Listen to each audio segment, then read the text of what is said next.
Hello दोस्तों, नमस्कार। स्वागत है आपका basic to big YouTube channel पर। मैं हूं अविनाश और आज की इस वीडियो में हम लोग बात करेंगे काशी ज्ञान वापी मस्जिद के बारे में फैसला सुनाने वाले जज रवि कुमार के बारे में। तो दोस्तों, रवि कुमार, जैसा कि आप सभी लोगों को पता होगा कि रवि कुमार ने काशी ज्ञान वापी मस्जिद के बारे में फैसला सुनाया था। उन्होंने फैसले को लेकर एक बात कही थी जिसमें उन्होंने कहा था कि इस जो ये मंदिर मस्जिद का जो विवाद है इसे बहुत जल्दी सलटिया लेना चाहिए था, लेकिन इसमें कुछ भ्रष्ट अधिकारियों के चक्कर में ये जो है मामला इतना लंबित चल रहा है। हालांकि बात तो ये भी है कि पुरानी सरकार इस तरीके के मामले को निपटाना ही नहीं चाहती थी। वो इस तरीके हिंदू मुसलमान विवाद पे अपना जो है वो रोटी सेकना चाहती थी। लेकिन अब जब ये फैसला सुलझ रहा है, इसे सुलझाने का काम किया जा रहा है, तो रवि कुमार को, जिन्होंने फैसला सुनाया था, उनको अब चिंता सताने लगा है अपनी सुरक्षा को लेकर के। रवि कुमार ने जो फैसला सुनाया था उसमें उन्होंने बहुत बड़ी बात कही थी। उन्होंने कहा था कि मस्जिद का सर्वे जो है वो पूरी तरीके से किया जाएगा और इसमें कोई रोक टोक नहीं होगी। सभी तहखाने खुलवाए जाएंगे और ये सब जो है कामकाज वो पूर्व कमिश्नर अजय कुमार मिश्र की निगरानी में ही होगा। जो कि अजय कुमार मिश्र पर मुस्लिम पक्ष ने ये आरोप लगाया था कि वो हिंदूवादी पार्टियों की तरफ से वो राजनीति कर रहे हैं, उनकी तरफ से वो सर्वे कर रहे हैं। लेकिन जज रवि कुमार ने साफ कर दिया कि सभी तहखाने खुलाए जाएंगे और जो श्रृंगार गौरी मंदिर है उसकी भी वो वीडियोग्राफी की जाएगी और यदि जरूरत पड़ी तो खुदाई भी की जाएगी और इससे बात नहीं बनी तो कोच ये जज की जो टीम है वो खुद वहां जाकर निरीक्षण करेगी। तो दोस्तों, आप लोगों को ये बात समझने वाली बात है कि ये डर का माहौल कौन पैदा कर रहे हैं। कौन है ये लोग जो डर का माहौल पैदा कर रहे हैं? ये वही लोग हैं जो बोलते हैं कि भारत से हमको डर, भारत में हमको डर लग रहा है, भारत में असुरक्षा का माहौल है। लेकिन ये लोग जज को डराने की कोशिश कर रहे हैं।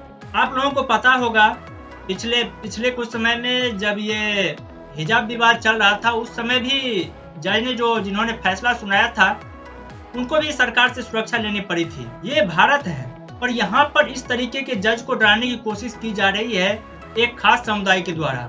जबकि उसी दिन ये ताजमहल के बारे में भी फैसला आया था।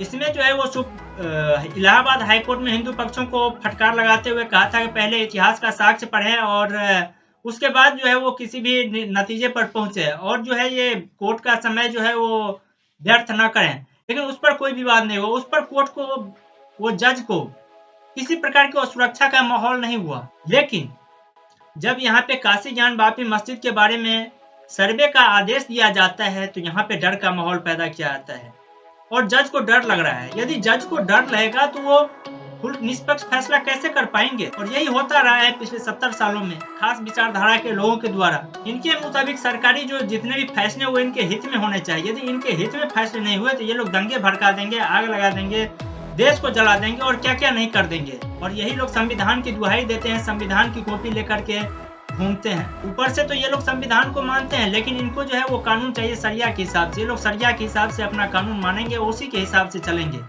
ये लोग ना तो किसी संविधान को मानेंगे, ना ही किसी जज को मानेंगे, ना ही किसी देश की कानून व्यवस्था को मानेंगे, किसी को नहीं मानेंगे और ना ही सरकार की सुनेंगे। पिछले कुछ दिनों से आप लोगों ने देखा होगा निरंतर ये ऐसी कोशिश की जा रही है। जब CA/NRC आता है तो उसको लेकर विरोध प्रदर्शन किया जाता है।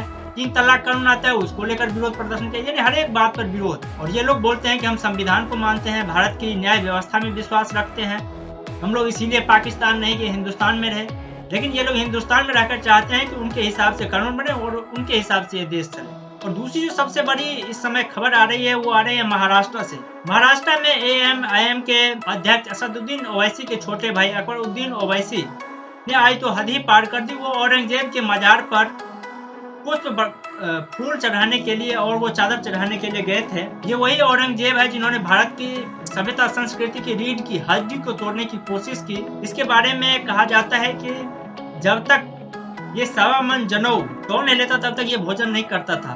इन्होंने जजिया कर लगाया था, बहुत सारे हिंदुओं को मारा था। हिंदू से इतना नफरत करता था कि हिंदू 30,000 लगभग भारत में हिंदू मंदिरों को तोड़ा, जिसमें काशी का मंदिर, मथुरा का मंदिर ये सब प्रमुख मंदिर हैं। लेकिन ये AMIM के ये जो अध्यक्ष हैं ये उसका महिमा मंडन कर रहे हैं और उनका जो है वो गुणगान कर रहे हैं। ये लोग असल में बताना क्या चाह रहे हैं? ये लोग बताना ये चाह रहे हैं भारत की जनता को कि हम भारत की जो सनातन सभ्यता और संस्कृति है हम उसके खिलाफ हैं। हम उन आक्रांताओं के साथ हैं जिन्होंने भारत को लूटा, भारत को तबाह किया, भारत को बर्बाद किया, कितने लोगों को मौत के घाट उतारे, कितने असंख्य बच्चों को अनाथ किए, कितने औरतों को विधवा किया।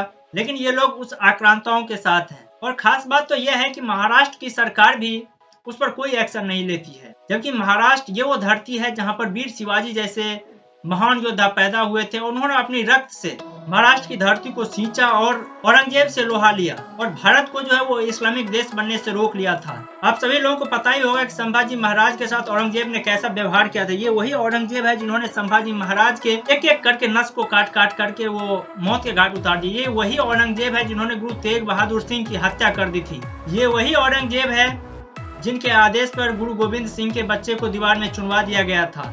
हिंदुओं से इतना नफरत करता था ये औरंगजेब, लेकिन उसका महिमा मंडन करना क्या दिखाना है देश को? यही दिखाना है कि हम उसी के राह पे चलेंगे और वही करेंगे जो औरंगजेब ने किया था।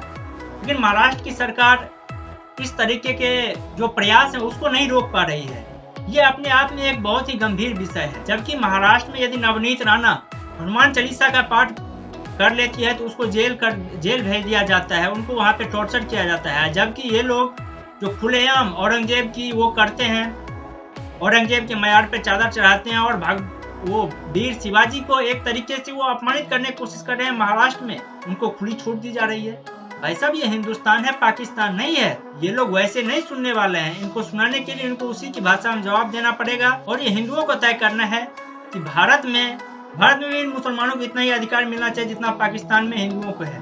तभी जाकर के ये जो है न्याय व्यवस्था और प्रणाली जो है वो सही रहेगी और भारत जो है वो आगे बढ़ता जाएगा। तो दोस्तों, आज की वीडियो में बस इतना ही। यदि आपको वीडियो पसंद आया हो तो चैनल को लाइक शेयर सब्सक्राइब करना ना भूलें और वीडियो को ज्यादा से ज्यादा शेयर करें ताकि ज्यादा से ज्यादा लोगों तक यह वीडियो पहुंचे और ये जन चेतना बहुत सारे लोगों में फैले। तो वीडियो देखने के लिए आपका दिल से धन्यवाद।